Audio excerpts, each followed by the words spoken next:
شہری ہیں وہ شہید ہو رہے ہیں, دہشت گردی کی بھینٹ چڑھ رہے ہیں. اب ایک ہفتے میں دوسرا 48 گھنٹوں میں دوسرا واقعہ ہے. فتنہ الخوارج جو ہیں یہ جو ہے وہ کارروائیاں کر رہے ہیں. افغانستان کے اوپر قابض طالبان رجیم ہے, وہ ماسٹر پروکسی کے طور کے اوپر انڈیا کی ماسٹر پروکسی کے طور پر وہ کام کر رہے ہیں. ظاہری بات ہے ریزسٹنس زیادہ ہے وہاں پر, ان کو خطرات ہے, تو اب انہوں نے سافٹ ٹارگٹس کو ٹارگٹ کرنا شروع کر دیا ہے. کرائم کنٹرول کے لیے کھڑے ہوتے ہیں وہاں پر, جناب آ جانا اور دھماکہ کر دینا. اس قسم کے جو واقعات ہیں یہ تو بڑا تکلیف دہ ہیں جی. السلام علیکم ویورز, آپ دیکھ رہے ہیں آزاد سیاست, میں ہوں نوشین طارق. ویورز, آج جو پاکستانی پالیٹکس میں خبریں ہیں وہ سب سے امپورٹنٹ اڈیالہ جیل کے سامنے آج کیا ہونے جا رہا ہے. سیکیورٹی کافی ہائی الرٹ ہے. کہا جا رہا ہے سہیل افریدی 92 ارکان اسمبلی کے ساتھ وہاں پہنچ رہے ہیں. کیا ایسا ہوگا؟ اس کے علاوہ کے پی کے میں ایک ہفتے میں دوسرا جو ہے وہ دھماکہ ہوا ہے لکی مروت میں, جس میں 9 افراد جو ہیں وہ شہید ہو گئے ہیں. اور اس کے علاوہ جناب ہم بات کریں گے امریکہ ایران کچھ سچویشن پر اور مراد سعید کے انٹرویو پر. اور میرے ساتھ موجود ہوں گے سینئر صحافی تجزیہ کار حسن ایوب خان صاحب. السلام علیکم. وعلیکم السلام. نوشین کیسی ہیں؟ میں ٹھیک, آپ کیسے ہیں؟ میں بڑا دکھی ہوں, غمزدہ ہوں, جس طرح کی ہمارے جو شہری ہیں وہ شہید ہو رہے ہیں, دہشت گردی کی بھینٹ چڑھ رہے ہیں. اب ایک ہفتے میں دوسرا 48 گھنٹوں میں دوسرا واقعہ ہے, یا 72 گھنٹوں میں دوسرا واقعہ ہے, اور اس میں متعدد شہادتیں ہو چکی ہیں. اور بات یہ ہے کہ یہ فتنہ الخوارج جو ہیں یہ جو ہے وہ کارروائیاں کر رہے ہیں, جو کہ واضح ایک ثبوت ہے کہ جو افغانستان کے اوپر قابض طالبان رجیم ہے وہ ماسٹر پروکسی کے طور کے اوپر انڈیا کی ماسٹر پروکسی کے طور پر وہ کام کر رہے ہیں, اور وہ ہمارے شہریوں کو ٹارگٹ کر رہے ہیں. وہ پہلے فوجی جو تنصیبات تھی ان کو ہدف بناتے تھے, ان کو ٹارگٹ کرتے تھے, لیکن اب کیونکہ وہاں پر ان کے لیے ظاہری بات ہے ریزسٹنس زیادہ ہے وہاں پر, ان کو خطرات ہے, تو اب انہوں نے سافٹ ٹارگٹس کو ٹارگٹ کرنا شروع کر دیا ہے. چاہے پولیس ہے چاہے وہ سولینز ہیں, ان کو اب ٹارگٹ کر رہی ہیں. لیکن دیکھیں چیک پوسٹ کے اوپر تو جب پولیس والے کھڑے ہوئے ہیں تو وہ کوئی مطلب دہشت گردی سے نمٹنے کے لیے تو نہیں, وہ تو لا اینڈ آرڈر کے حوالے سے کوئی کرائم کنٹرول کے لیے کھڑے ہوتے ہیں وہاں پر, جناب آ جانا اور دھماکے کر دینا. اس قسم کے جو واقعات ہیں یہ تو بڑا تکلیف دہ ہیں جی. سب سے زیادہ تکلیف اس بات کی بھی ہے کہ اوپر سے ہمارا جو چیف منسٹر ہے سہیل افریدی وہ غیر سنجیدہ آدمی ہے. وہ غیر سنجیدہ آدمی ہے, وہ بھی دہشت گردوں کے ساتھ بظاہر ملا ہوا دکھائی دیتا ہے. جس طرح دیکھیں کہ اس نے مختلف دہشت گردی کے جو مقدمات کے اندر سزا یافتہ مجرمان ہیں ان کو خیبر پختونخوا کے اندر تحفظ فراہم کیا ہوا ہے. ان کو ATC کورٹس نے سزائیں سنائی ہوئی ہیں, ان کو بھی وہ تحفظ فراہم کر رہا ہے. ایک بہت بڑی مثال عمر ایوب کی ہے آپ کے علاقے سے, ہری پور سے, اور وہ دندناتے ہوئے گھوم رہے ہیں. انہوں نے اپنی اہلیہ کی پوری کمپین بھی چلائی. یہ تو چلیں وہ دہشت گرد ہیں جو کہ ایک انتشاری جماعت سے جن کا تعلق ہے, لیکن جو دوسرے دہشت گرد ہیں ان کے حوالے سے بھی اس کا سافٹ کارنر ہے. یہ ٹارگٹ کرے گا ہمیشہ سیکورٹی فورسز کو, کبھی بولے گا کہ وہ مساجد میں کتے باندھتے ہیں, کبھی وہ کہتا ہے جی کہ ہمارے لوگوں کو, قبائلی عمائدین کو اور جو پارلیمنٹیرینز ہیں ان کی تصدیق کی جاتی ہے. آپ کیپیسٹی بلڈنگ آپ نے کرنی تھی پولیس کی, جو آپ نے ڈرونز دیے تھے وہ کدھر ہیں؟ جو بلٹ پروف گاڑیاں کہہ رہے تھے ہم نے دی ہیں وہ کدھر ہیں؟ وہ کیا کام کر رہی ہیں؟ کیوں پولیس والے احتجاج کر رہے ہیں؟ کیوں پولیس والے اب کہہ رہے ہیں کہ ہمارے ساتھ جو ہے وہ سلوک اچھا نہیں ہو رہا؟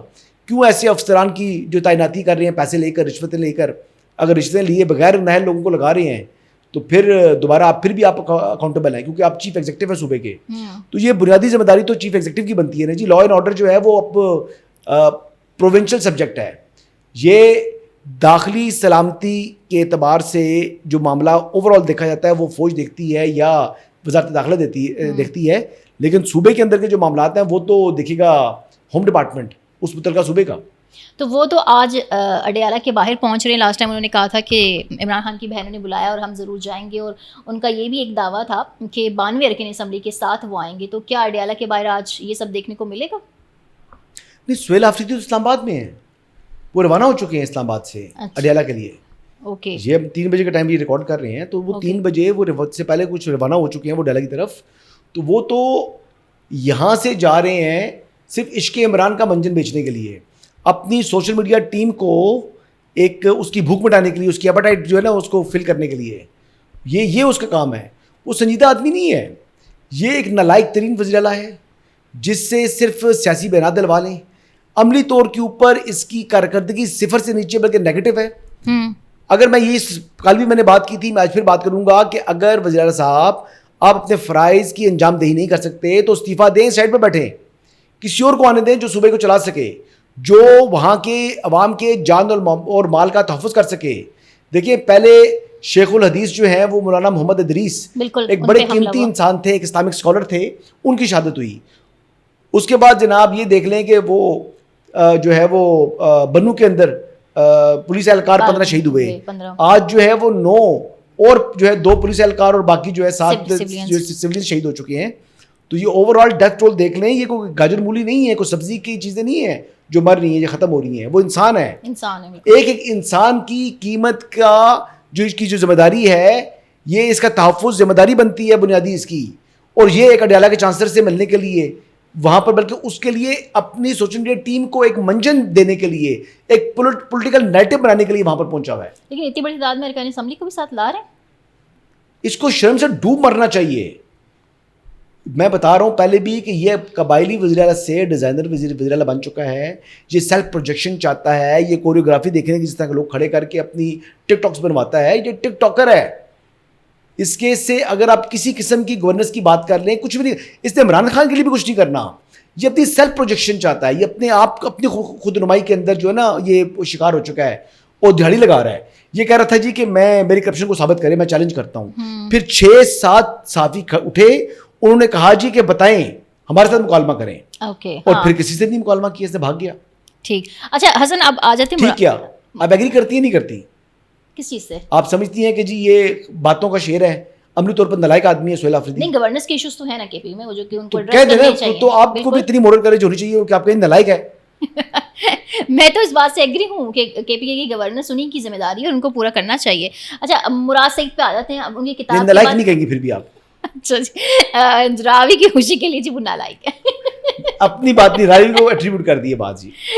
نہیں ظاہر ہے, میں تو کہہ رہی ہوں کہ بیڈ گورننس. یہ پرابلم یہ ہے نا کہ سوشل میڈیا کی جو ٹیم ہے نا پاکستان تحریک انصاف کی, جس کے ایک گراؤنڈ پہ کام کرنا چاہیے سوشل میڈیا کے بانی چیئرمین ہے ہمارے فرحان ورک صاحب, تو انہوں نے یہ جو ہے نا لعنت اس معاشرے کے اوپر مسلط کی ہے. تو میں تو اس کا جو ذمہ دار ہے وہ فرحان ورک کو ٹھہراتا ہوں. یہ بانی chairman Pakistan Tehreek Insaf social media team ہے, یہ ان سے بھی اللہ پوچھے گا. اچھا چلیں مراد سعید پہ آ جاتے ہیں. ان کی کتاب کے بعد آج کل ان کے انٹرویو بہت وائرل, اگر آپ نے دیکھا ہو, شہزاد اکبر صاحب کے ساتھ ہے, اور اس میں بھی انہوں نے کافی ساری چیزوں کا انکشاف کیا, جیسے کہ وہ زمان پارک میں ان کو ٹھہرایا گیا, یہ وہ, پھر 2 اسٹیٹ بھی بات کر رہے ہیں وہ, اور کہ وہ عمران خان نے ایسا کوئی سولوشن دیا تھا. پھر دہشت گردی کو نہیں, انہوں نے کہا جی کہ پیس بورڈ کے اندر ہماری حکومت نے 2 اسٹیٹ سولوشن کو تسلیم کر لیا ہے, یعنی آپ اسرائیل کو تسلیم کر رہے ہیں.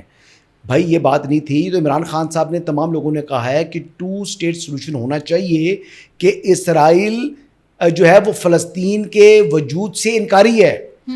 تو عمران خان نے بھی یہ بات کی ہے کہ جی فلسطین کے وجود کو تسلیم کیا جائے, اور جو ایکسپینشن کے عزائم ہیں اسرائیل کے, گریٹر اسرائیل کو, اس کو وہیں پر کرٹیل کر دیا جائے.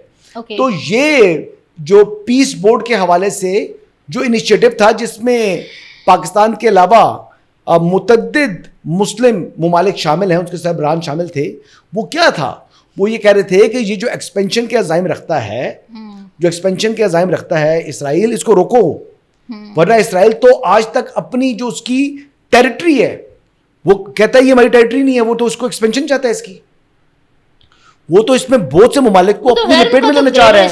اب لبنان کی طرف بڑھ رہا ہے. بالکل آپ دیکھ لیں وہ گریٹر اسرائیل کے عزائم کیا ہیں جی. بالکل, وہ تو ظاہر ان کو تو اپنا. اچھا انہوں نے مراد سعید نے یہ بھی کہا ہے کہ دہشت گرد فوج خود لے کر جو ہے وہ کے پی کے میں آئی ہے, اس پر آپ کیا کہیے گا؟ عمران احمد نیازی, اس کا اسٹیٹمنٹ موجود ہے, اس نے کہا تھا جی کہ پرو پاکستان حکومت افغانستان کے اندر آ چکی ہے. اب ہم چاہتے ہیں کہ وہ جو 30-40 ہزار پاکستانی ہیں, جس میں سے جو ٹی ٹی پی کے لوگ ہیں, انہوں نے کہا جی اس میں سے کو 5,000 لڑنے والے, 6,000 لڑنے والے لوگ ہیں, باقی تمام جو ہے وہ فیملیز اور عام لوگ ہیں. تو ان کو ہم نے کہیں بسانا ہے نا, تو ان کو واپس لا کر وہ سوسائٹی کے اندر وہ انکارپوریٹ کرنے کے حوالے سے یہ کنفیشن عمران احمد نیازی, جسے میں ڈیالہ کا چانسلر کہتا ہوں, اس کا اپنا موجود ہے. صحیح, ٹھیک ہے. اور کل کے میں نے اپنے ویلاگ کے اندر بھی لگایا تھا حسن ایوب خان والے میں, تو وہ دیکھ لیں, اس کی تاریخ اٹھا کے دیکھ لیں. اور یہ تو خود کنفیشن جو عمران خان کہہ رہا ہے اس کو کانٹرڈکٹ کر رہا ہے مراد سعید. یہ پرابلم کیا ہے, پاکستان تحریک انصاف کی سب سے بڑا پرابلم یہ ہے کہ یہ اپنی جو غلطیاں ہیں اس کا الزام دوسروں پر لگاتے ہیں, اپنے بلنڈرز کا بلیم دوسروں پر شفٹ کر کے رسپانسبلٹی لینے کو تیار نہیں ہوتے, یہ وہاں سے بھاگتے ہیں. تو یہ ان کی اصلیت ہے, یہ جھوٹ کا سہارا لیتا ہے. مراد سعید صاحب جھوٹ بول رہے ہیں, اچھا جھوٹ بول رہے ہیں مراد سعید. اچھا, مراد سعید سب سے وہ آپ نے کہا نالائق سی ایم ہیں, وہ ان کے حوالے سے بھی سوال کیا گیا تو انہوں نے کہ آپ ان کو لے کر آیا, تو انہوں نے کہا کہ میں آئیسف کا کسی وقت میں بانی تھا, اب نہیں ہوں. تو بانی تو قائد اعظم بھی تھے, لیکن اب پاکستان میں نواز شریف اور صدر موجود ہیں. یعنی انہوں نے کہا کہ سہیل آفریدی جو کچھ بھی کر رہے ہیں وہ ایک انڈیویجول کا وہ ہے, اس میں میرا کوئی رول نہیں ہے. آپ سمجھتے ہیں ایسا ہے؟ دیکھیں وہی بات آ گئی نا کہ ذمہ داری کوئی نہیں رہتا. اب کیونکہ مراد کو نظر آ گیا ہے کہ سہیل آفریدی اس کی لپٹنا پلٹنا جھپٹنا کے علاوہ اس کو کر تو کچھ نہیں پا رہا, اور اس نے اب ظاہری بات ہے اپنی دھڑیاں بھی لگ رہی ہیں, تو اب وہ خود کو ڈسٹینس کر رہا ہے سہیل سے, اور شاید اس میں ایک لحاظ سے پروٹیکٹ بھی کر رہا ہے سہیل کو کہ کہیں میرے مخالف بیانیاں بنانے کے لیے سہیل آفریدی کو پریشان نہ کریں. تو اس ٹائم اس کو سوٹ کرتی ہے KPK کے اندر سہیل آفریدی کی حکومت. تو وہ اب دونوں اعتبار سے دیکھا جائے تو میں انالیسس ہی کر رہا ہوں کہ وہ سہیل آفریدی کی اونرشپ نہیں لے رہا. ہاں, حالانکہ ان کے قریبی سمجھے جاتے تھے نا, قریبی نہیں سمجھے جاتے تھے. یہ سہیل آفریدی وزیر اعلیٰ بنے ہی مراد سعید کی وجہ سے ہیں, بالکل, اور اس میں کوئی دوسری رائے نہیں ہے, یہ سب کو معلوم ہے. یہ تحریک انصاف کا بچہ بتا رہا ہے. تو سہیل آفریدی صاحب کو بیسکلی ایک لحاظ سے یہ پروٹیکٹ کر رہے ہیں اور اونرشپ نہیں لے رہا. اچھا جی, اب اپوزیشن لیڈر لیکن انتہائی نالائق وزیر اعلیٰ ثابت ہوا ہے جی. میں تو گنڈا پور کے بارے میں کہہ رہا تھا, گنڈا پور سے 10 ہاتھ آ گیا ہے. گنڈا پور میں کم از کم ایک کوالٹی تھی. وہ گنڈا پور ویسے آپ کو پسند ہے, لوگوں کو مجھے 50 کروڑ روپے ہر جانے کا دعویٰ بھیجا. ہاں یہ بھی مجھے یاد ہے. مجھے انہوں نے جو ہے نا وہ کہا جی کہ میری آپ نے جو ہے نا وہ کہتے ہیں کہ کیا کہتے ہیں اس کو ریپوٹیشن کو نقصان پہنچایا, تذیق کی ہے, حد کے عزت کا دعویٰ کیا جی. تو میں اس کے لیے کوئی شارٹ کارنر نہیں ہے. لیکن میں اگر دونوں لوگوں کو کمپیئر کروں, ایک نالائق تھا تو یہ مہا نالائق ہے, نالائق اعظم ہے, وہ بیٹر تھے ان سے کمپیریٹیولی, مچ بیٹر تھا ایون فار پبلک. عوام کے لیے بھی اس کے مقابلے میں بہتر ہے. دیکھیں وہ شہداء کے جنازوں کے اندر اس نے شریک ہونا شروع کر دیا تھا. وہ وہاں پر اس قسم کی چیزیں کر رہا تھا, وہ کچھ پارٹی پر خرچہ بھی کرتا تھا. عمران خان کے مقدمات کے تمام پیسے اس نے دیے ہوئے ہیں. وہ ہمیشہ چلو ورکرز کے لیے کھانے پینے کا انتظام کرتا تھا, اور یہ تو کچھ بھی نہیں کرتا. اس کی تو نظر لوگوں کی جیبوں پر ہے. آپ دیکھ لیں نا, خود کہتا ہے میرے کل اثاثے 5 لاکھ روپے ہیں. تو 5 لاکھ روپے کل اثاثے تھے, 3.5 لاکھ کے لوئی وطان کے جوتے پہن لیے اس نے. تو لوئی وطان کے جوتے جو لے رہا ہے, جو ڈیزائنر سن گلاسز پہن رہا ہے, تو وہ کہاں سے لے کر آ رہا ہے؟ چلیں آپ کے لوئی وطان کے جوتوں والی بات پہ پھر بعد میں جائیں گے. ابھی میں آپ سے ایک اور خبر بھی شیئر کرنا چاہتی ہوں. محمود خان اچکزئی نے جو ہے وہ حکومت کو الٹیمیٹم دیا ہے کہ 1 ہفتے میں عمران خان کی علاج اور ملاقات کروائی جائے, ورنہ ایوان نہیں چلے گا. اس پہ میں تبصرہ کروں؟ یس, محمود خان پر. ہاں, محمود خان اچکزئی پر کیا کریں گے وہ تحریک جو بھی تک کیا انہوں نے, وہی جب سے وہ لیڈر آف دی اپوزیشن بنے تھے. اصل میں ان کی بچپن کی خواہش تھی کہ میں بڑا ہو کر لیڈر آف دی اپوزیشن بنوں گا. جس دن وہ بن گئے, جب ان کا خواب شرمندہ تعبیر ہو گیا, اب انہوں نے کچھ نہیں کرنا. جو کچھ وہ حاصل کرنا چاہ رہے تھے, ایک سیٹ کے ساتھ وہ لیڈر آف دی اپوزیشن بن گیا نیشنل اسمبلی کے اندر. انہوں نے تو خواب میں بھی نہیں سوچا تھا کہ کبھی یہ دن آئے گا, کبھی میں بڑا ہو کے میں لیڈر آف دی اپوزیشن بنوں گا. مطلب خواہش تھی, لیکن مطلب وہ سوچا نہیں تھا کہ یہ واقعی میرا خواب جو ہے یہ ایکچولی ریالٹی میں تبدیل ہوگا. تو وہ عمران احمد نیازی صاحب نے وہ ریالٹی میں تبدیل کر دیا. اب انہوں نے عمران خان کے لیے کچھ نہیں کرنا, نہ وہ ملاقات کے لیے کچھ کرنا ہے. ایوان بھی ویسے چلے گا, گرمی کا موسم آ گیا ہے, بجٹ کا ٹائم آ چکا ہے, ان کو شیڈو بجٹ دینا چاہیے تھا. لیڈر آف دی اپوزیشن کی کارکردگی بتا دیں مجھے اب تک کیا ہے. لیڈر آف دی اپوزیشن نے ابھی تک کیا کیا ہے ایسا؟ لیڈر آف دی اپوزیشن کا جو اس کا رول ہے, اس نے اس کو کس طریقے سے نبھایا بتائیں مجھے. مطلب آپ کہہ رہے ہیں اپنا رول ہی نہیں نبھایا تو کچھ بھی نہیں کرے گا جی. وہ صرف برات کو انجوائے کرے گا اور بس اس سارے معاملے پر راوی چین ہی چین لکھے گا. لیکن چین نہیں دکھ رہا, راوی آج کل بے چین ہے کیونکہ دہشت گردی کے واقعات ہو رہے ہیں بالکل, اور اس وجہ سے دل بڑا جو ہے نا وہ دکھی ہے. اچھا, بالکل لاسٹ سوال ہے میرا, اور وہ ہے امریکہ ایران کانفلکٹ کے حوالے سے. آپ نے کل بھی کہا کہ دونوں طرف سے جو بیانات آ رہے ہیں وہ جسٹ پوسچرنگ ہے, بیک ڈور ڈپلومیسی چل رہی ہے. لیکن آج ہم نے دیکھا کہ ٹرمپ نے کوئی ہنگامی قومی سلامتی کا اجلاس بھی بلا لیا ہے. کیا اس میں کوئی نئی کارروائی ایران کے اوپر کرنے کے بارے میں چیزیں وہ ہوں گی, یا سوال ہی پیدا نہیں ہوتا؟ کسی قسم کی کوئی کارروائی, کوئی آپریشن نہیں ہوگا اب دوبارہ. ایپک فیوری جو ہے وہ کنکلوڈ ہو چکا ہے, مارکو روبیو صاحب کہہ چکے ہیں.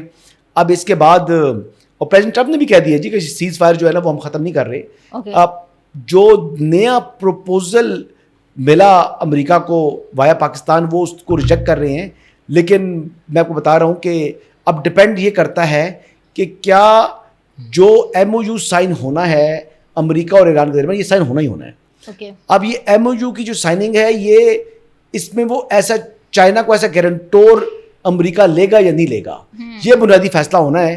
اور میری ذاتی رائے یہ ہے کہ امریکہ کو اگر وہ یہ تسلیم کرے گا, اگر وہ اس خطے کو وایا چین ہینڈل کرنا چاہے گا تو پھر یقینی طور پر چین کو ایسا گارنٹور لے گا. اگر اس خطے سے وہ نکلنا چاہ رہا ہے یہ ظاہر ہے تو, اور اگر ایسی چیز نہیں ہے تو پھر یقینی طور پر چین کے بغیر ہی وہ کریں گے. لیکن فیصلہ یہ امریکہ کی شاید قومی سلامتی کی کمیٹی میں یہ فیصلہ ہونا ہے کہ ہم نے چائنا کو اس میں کس رول میں رکھنا ہے, کیا ایسا گارنٹور ہم نے اس کو لینا ہے یا نہیں لینا. Thank you very much.